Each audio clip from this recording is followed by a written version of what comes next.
Part 2. My parents forced me to drop out of medical school to care for my dying grandfather who promised me his $3 million estate, but at his funeral the lawyer read a will leaving everything to my sister who never visited, and then Grandpa walked in alive.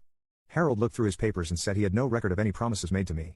According to his notes, Grandpa Walter had specifically chosen Vanessa as his heir 6 months ago because she represented the future and had a vibrant spirit that reminded him of his late wife. The will made no mention of me at all except to acknowledge my existence as his other grandchild. I stood up, shaking with anger and disbelief.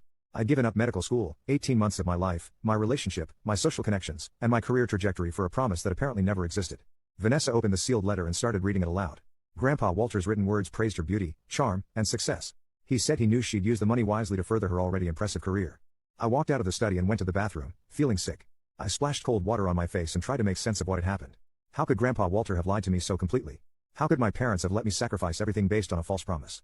I stood there gripping the sink, my medical career gone, my youth wasted, and nothing to show for it. When I returned to the study about 10 minutes later, planning to demand answers, I walked into a scene that made my blood run cold. Grandpa Walter was sitting in my father's desk chair, very much alive, smiling and accepting a glass of whiskey from my Uncle James. He looked healthier and more robust than I'd seen him in the entire 18 months I'd supposedly cared for him while he was dying.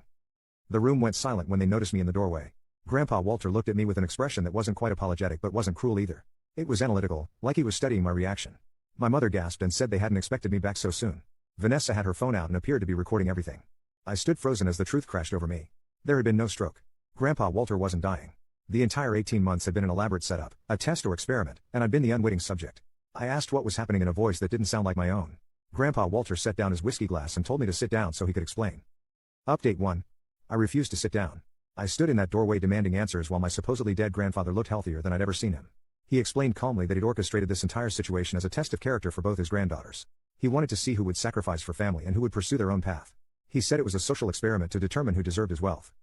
Grandpa Walter explained that he'd faked his medical condition with the help of his longtime friend who happened to be a doctor. The stroke symptoms, the weakness, the fluctuating health, all of it had been an elaborate performance. He'd spent 18 months essentially living at my parents' house pretending to be dying while I cared for him. The doctors I'd never met didn't exist.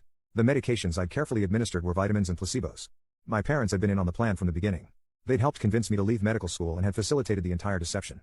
My father actually looked proud as Grandpa Walter explained, nodding along like this was a reasonable thing to do to your own child.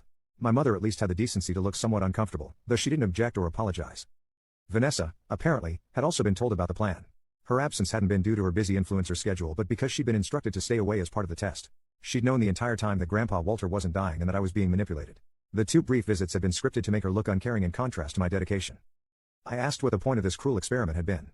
Grandpa Walter said he'd wanted to see if I was motivated by genuine family love or by the promise of inheritance. By telling me I'd inherit everything, he'd created a scenario where my motives could be questioned. Would I care for him without the promise of reward? The fact that I'd